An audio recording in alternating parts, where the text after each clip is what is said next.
was kind of avoiding making this video, but the fact that it's hard to talk about makes it more important to talk about. So I feel like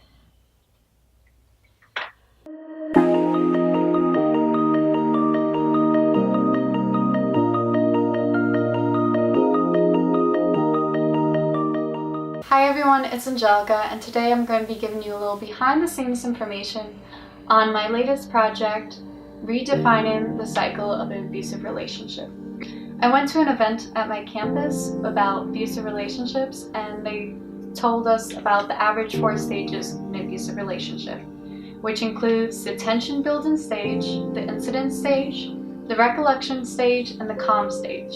And I couldn't help but sit there and feel like it wasn't accurate. I feel like it was building a lot of misconceptions about abusive relationships and giving into a lot of myths about abusive relationships. So I wanted to try to redefine the abusive relationship cycle to help more people understand the reality of abusive relationships. I would like to point out a few things before we get going.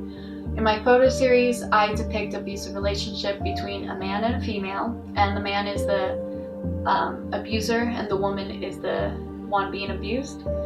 I chose to do that based on my own experiences, but that's not always the case. Please keep in mind, men can be abused and women can be the abuser. Abusive relationships can be physical or mental or verbal. And abusive relationships also don't have to be just between lovers, they can be between friends or family. So let's talk about the first stage that I want to redefine. The average first stage is the tension building stage, which I felt wasn't right. So I redefined it as the honeymoon stage, because that's one of the biggest myths about abusive relationships that people don't get. I don't know how many times I was asked, well, why did you get into the relationship? Abusive relationships start as just regular relationships. They start off with people who care about each other, people who love each other, and just because it ended really poorly doesn't mean it started out bad. And that's what people don't get, that people don't get into abusive relationships, they get into relationships that turn abusive. So I redefined my first stage as the honeymoon stage, because a lot of times that is the honeymoon. That's when it's at the best. That's when you're first learning about each other and you fall in love with each other and they seem like the best person for you. Photo series, you'll see that I use a diamond bracelet to represent certain things. In the first honeymoon stage, it's a gift, because I find that some abusive relationships use gifts as honeymoon stage to show that you can rely on them for nicer things and to have a good life. The second stage, I mix the tension and incident stage together, because an incident doesn't just happen. Tension builds up to the incident. So I decided to put those things together.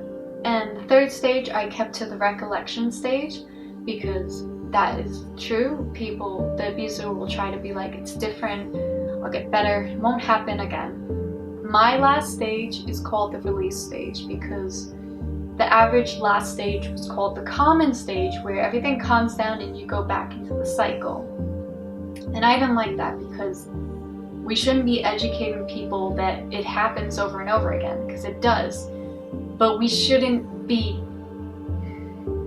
shouldn't be the last stage. The last stage should be a release stage where you get out of it, because you shouldn't be stuck in an abusive relationship that goes over and over and over again. We should encourage people and tell people that that doesn't have to be the last stage, that you can get out of it.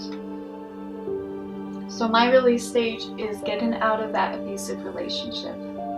The reason I wanted to do this project was not only to redefine the cycle of abusive relationships, but also to relay a message that I feel like doesn't get out. That when you're in an abusive relationship, you have a certain choice and power almost when you get out of it.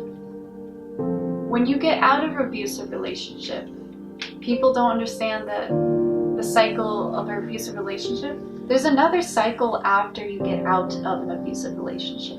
That second cycle is basically a two-way path.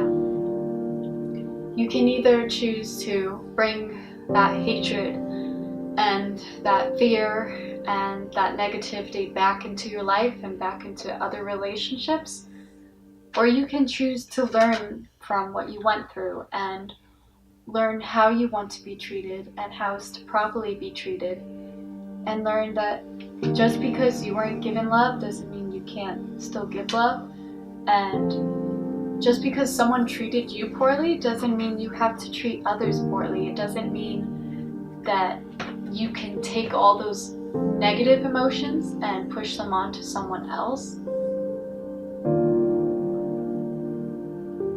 Just because you weren't given the amount of love that you deserved, and just because you weren't treated with kindness doesn't mean that you can't still give love, and that doesn't mean you can't put kindness back into the world. So if you've ever been in a relationship, if you know someone who's in an abusive relationship,